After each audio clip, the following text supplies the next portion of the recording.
Hello दोस्तों, नमस्कार। SM किसी चैनल में मैं आप सभी लोगों का दिल से बहुत बहुत स्वागत करता हूं। सो दोस्तों, आज के दिन की बात करें, दो इंपॉर्टेंट वीडियो यहाँ पे आ चुके हैं। दोनों वीडियो को जरूर स्टडी कर लेना, लिंक नीचे डिस्क्रिप्शन बॉक्स में आप लोगों को दे दी है। फर्स्ट टाइम विजिट किया तो चैनल को सब्सक्राइब करना and free stock market classes इस चैनल को भी सब्सक्राइब कर सकते हो। लिंक ऊपर आई बटन पे या नीचे डिस्क्रिप्शन बॉक्स में मिल जाएगी। सो चलिए दोस्तों, फिलहाल इस वीडियो को स्टार्ट कर लेते हैं। सो दोस्तों, अभी हम लोग आ चुके हैं बिल्कुल हमारे नॉर्मल स्क्रीन के ऊपर एंड यहाँ पे बात होने वाली है अगेन एक आईटी सेक्टर के स्टॉक के बारे में। यस, इंफॉर्मेशन टेक्नोलॉजी की अगर हम लोग बात करिए तो पूरा सेक्टर मतलब ज़बरदस्त बूम पे हम लोग को चलते हुए देखने को मिल रहा है। एंड रीज़न बहुत ही सिंपल है, कोविड के चलते आप लोगों को पता है वर्क फ्रॉम होम की बातें हो। सो हर कोई अपने बिजनेस को ऑनलाइन लेके जाना चाहता है एंड वही चीज़ें हम लोग को यहाँ पे इनके कंपनी के परफॉर्मेंस में रिजल्ट के थ्रू हम लोग को यहाँ पे प्रेजेंट होते हुए देखने को मिल रही है। सर दोस्तों, डेफिनेटली अगर हम लोग बात करें तो आप लोगों को पता है यहाँ पे 5G से रिलेटेड भी बहुत ज़्यादा क्रेज़ है एंड 5G का भी अभी अगर हम लोग बात करें, इसी साल हम लोग को इंडियन मार्केट में भी 5G लॉन्च होते हुए देखने को यहाँ पे मिल सकता है। एंड अच्छे अच्छे दिग्गज IT कंपनीज़ की अगर मैं बात करूँ, जैसे कि TCS हो या फिर विप्रो हो या फिर इन्फोसिस हो या फिर एक्सेल टेक्नोलॉजीज़ हो, ये इंडेक्स के 4 दिग्गज स्टॉक्स है, राइट। अगर हम लोग बात करें, ये भी 5G से रिलेटेड काम यहाँ पे कर रहे हैं। बट अगर हमने बात करें तो सबसे ज़्यादा 5G से रिलेटेड एक ऐसी कंपनी जो कि इन कंपनी से भी ज़्यादा एक्सपीरियंस्ड है, मतलब इंडिया में तो 5G अभी हम लोगों को आते हुए देखने को मिलने वाला है, उसकी कोशिश चल रही है।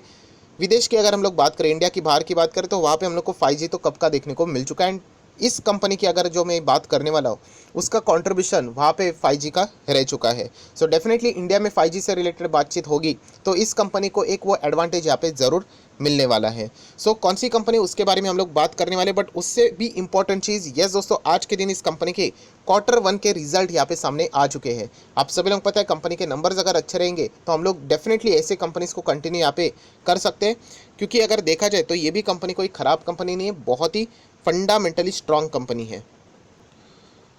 सो दोस्तों, अभी आप लोग देख सकते हैं, हम लोगों ने कंपनी के नंबर्स यहाँ पे ओपन किए, फिगर्स इन मिलियंस है। हम लोग को नंबर्स यहाँ पे देखने आने चाहिए। अगर आपको स्टॉक मार्केट में वाकई में अच्छे रिटर्न्स कमाने हैं तो आपको ये आदत लगवानी पड़ेगी। एटलीस्ट आप लोगों ने थोड़ा सा अपनी साइड से इन चीज़ों को पढ़ने की कोशिश यहाँ पे करनी चाहिए। अगर आप इन चीज़ों को इग्नोर करोगे तो डेफिनेटली आप लोग लंबी अवधि की पारी नहीं खेल सकते, क्योंकि जब तक मार्केट में तेज़ी रहेगी आप लोग खुशी खुशी वहाँ पे निवेश करते रहोगे, पोर्टफोलियो अच्छा लगेगा। जिस दिन गिरावट आएगी, जो कि एक मार्केट की बहुत ही मतलब बोलते हैं ना नॉर्मल बात है, गिरावट किस में नहीं होती, हर इसमें होते हुए देखने को मिल जाती है। सो तब आप लोग यहाँ पे बादर से एग्जिट हो जाओगे।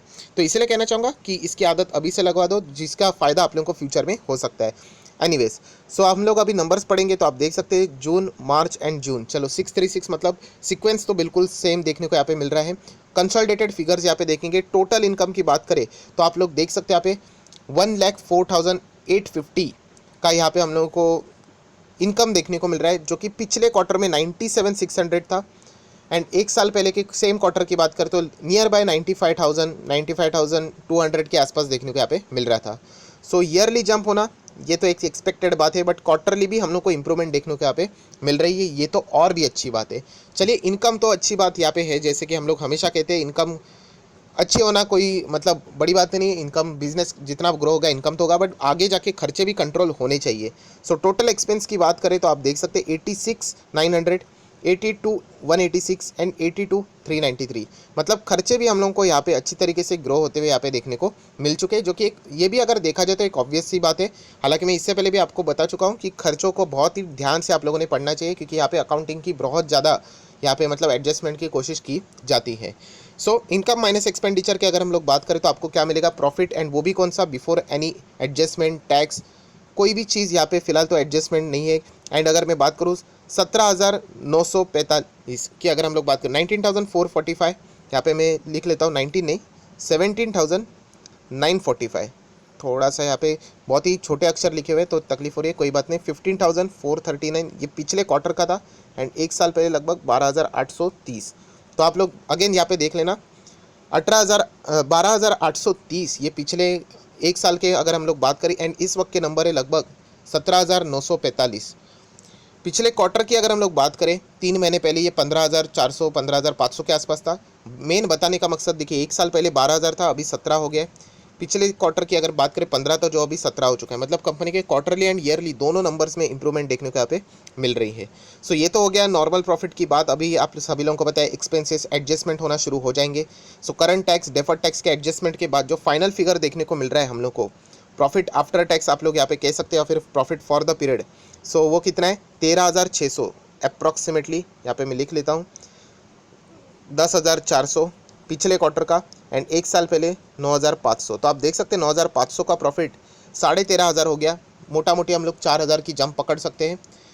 पिछले क्वार्टर में लगभग आप देख सकते हो यहाँ पे 10,400 का हम लोग को यहाँ पे प्रॉफिट देखने को यहाँ पे मिल रहा था, वो अभी 13,600 यहाँ देखने को मिल रहा है। सो जंप दोनों इसमें हम लोग को यहाँ पे देखने को मिल रही है, क्वार्टरली भी एंड ईयरली भी, एंड बहुत ही शानदार परफॉर्मेंस यहाँ पे देखने को मिल रहा है। उसी का रिफ्लेक्शन आप लोग देख सकते हैं ईपीएस में भी आप लोगों को देखने को साफ साफ मिल जाएगा, 15.43, 12.37 एंड 11.13। सो क्वार्टरली जंप है, ये सबसे खास बात है कि जो बताते हैं कि कंपनी का बिजनेस बहुत ही अच्छी तरीके से यहाँ पे चल रहा है। एंड जैसे मैंने कहा कि इन चीज़ों को हम लोगों को कोई कंसेशन नहीं देना आईटी कंपनीज़ को, क्योंकि आईटी कंपनीज़ का बिजनेस आपको पता है यहाँ पे कोविड के चलते इनफैक्ट उनका बिजनेस और भी तेज़ी से बढ़ा है। बाकी कंपनीज़ के नंबर पढ़ते वक्त बहुत ज़्यादा तकलीफ होती है, क्योंकि समझ में नहीं आता है, अनसर्टेनिटी बहुत ज़्यादा रहती है, नंबर ऑफ डेज कितना बिजनेस चला है उसके हिसाब से हम लोग को एक्चुअल में कैलकुलेशन करना पड़ता है, जो कि थोड़ा सा हाईली डिफ़िकल्ट है।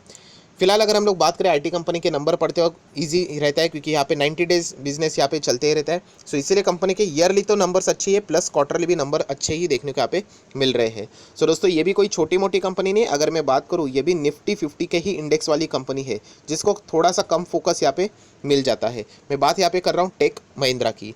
बहुत सारे लोगों ने गेस भी यहाँ पे कर लिया होगा, कोई बात नहीं। अभी हम लोग बात करेंगे फिलहाल कंपनी का बाकी का सेगमेंट वाइज परफॉर्मेंस भी। अगर आप लोग देखते हो सेगमेंट वाइज रेवेन्यू, तो आईटी से 90,000, 86,700 एंड 83,600 आईटी से आते हुए देखने को मिल रहा है। वहीं पे बीपीओ की बात करें 11,800, 10,500 एंड 7,400 अप्रॉक्सीमेटली। सो एक बात तो मैं कहना चाहूँगा दोस्तों कि यहाँ पे इन कंपनीज़ की अगर मैं बात करूँ, आईटी कंपनीज़ के नंबर बहुत ही शानदार देखने को मिल रहे हैं, एंड इस कंपनी के नंबर 5 स्टार देखने को यहाँ पे मिल चुके हैं। 5 स्टार इट डजेंट मीन कि कल जाकर यहाँ पे कोई ज़बरदस्त रैली आएगी, वो आ गई तो अच्छी बात है, नहीं आ गई उससे हमें कोई लेना देना नहीं है, क्योंकि मैं ऑलरेडी आपको बता चुका हूँ कि नंबर ये लॉन्ग टर्म के लिए रोल प्ले करते हैं। यहाँ पे डिपेंड करता है कि जो बड़े एनालिस्ट है उन्होंने पोजीशन बनाई थी, उनके नंबर्स के उनके एस्टिमेट्स के हिसाब से क्या नंबर फुलफिल होए कि नहीं। अगर हो गए होंगे तो वो कल और तेज़ी दिखा सकते, नहीं हो गए तो वो अपना पैसा निकाल लेते हैं। बट एज अ इन्वेस्टर अगर मैं बात करूँ तो येस, ये कंपनी आप लोगों को बता रही है कि अगर आपके पास ये कंपनी है तो मैं यहाँ पे हरा झंडा देना चाहूँगा। हरा झंडा मतलब आगे आप लोग कंटिन्यू यहाँ पे कर सकते, ग्रीन सिग्नल इसको बोलते हैं। अगर आप चाहो तो इस कंपनी को कंटिन्यू कर सकते हो। टेक महिंद्रा की बात मैं कर रहा हूँ। टेक महिंद्रा के एक डिसएडवांटेज है, डिसएडवांटेज बोले तो ये कंपैरेटिवली क्या चलता है, स्लो चलता है। इनके कॉम्पिटिटर के मुताबिक जिस तरीके से टीसीएस भागेगा, इन्फोसिस भागेगा, राइट, या फिर एचसीएल टेक भागेगा, उस मुताबिक अगर मैं बात करूँ टेक महिंद्रा कंपैरेटिवली स्लो चलता है। आप इसका ऑल टाइम का चार्ट पैटर्न देखकर भी थोड़ा सा अंदाज़ा निकाल सकते हो। सर दोस्तों बात करें कंपनी के बैलेंस शीट की, तो आप लोग देख सकते हैं 20,000 करोड़, 21,000 करोड़, 24,000 करोड़ के रिजर्व्स है। आप लोग यहाँ पे कह सकते हैं प्रॉफिट बढ़ेगा तो ऑटोमेटिकली रिजर्व्स भी बढ़ जाते हैं।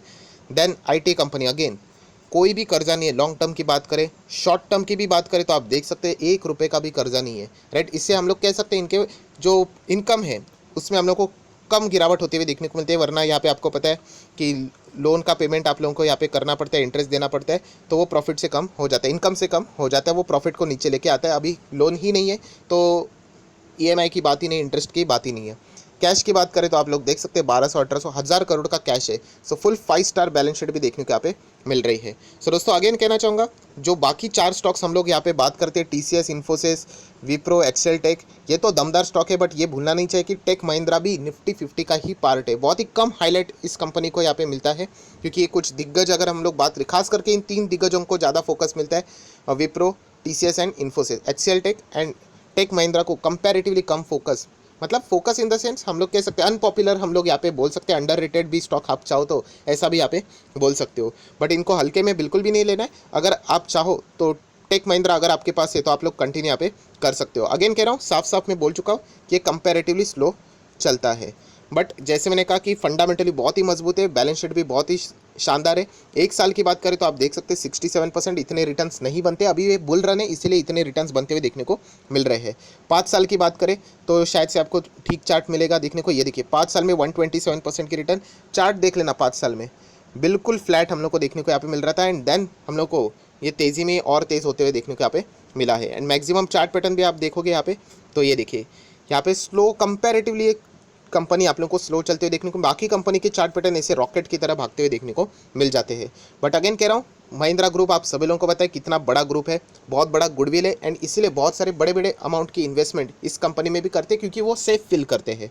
सो अगर आप चाहो तो इस कंपनी को भी यहाँ पे स्टडी कर सकते हो। जैसे मैंने आप लोगों को बताया 5G से रिलेटेड इस कंपनी को एक अच्छा खासा एक्सपीरियंस है, जो कि हम लोग कह सकते हैं बाकी के 4 कंपनीज के हिसाब से अगर हम लोग बात करें 5G के मुताबिक, डेफिनेटली ये कंपनी इन कंपनीज़ की बाप है। सो डेफिनेटली हम लोग यहाँ पे देख लेते हैं कि फ्यूचर में इस कंपनी का परफॉर्मेंस और कितना अच्छा रहेगा। ये वाला परफॉर्मेंस तो बहुत ही बढ़िया नज़र यहाँ पे आ रहा है। अभी कल बाजार को इनके नंबर कैसे लगे उसके ऊपर अभी हम लोग का फोकस रहने वाला है। सो आप आशा करता हूँ आप लोगों को वीडियो पसंद आएगा, तो जरूर लाइक एंड शेयर कर देना। So that's it, thank you very much. So we will be meeting our next video, तब तक के लिए बाय बाय।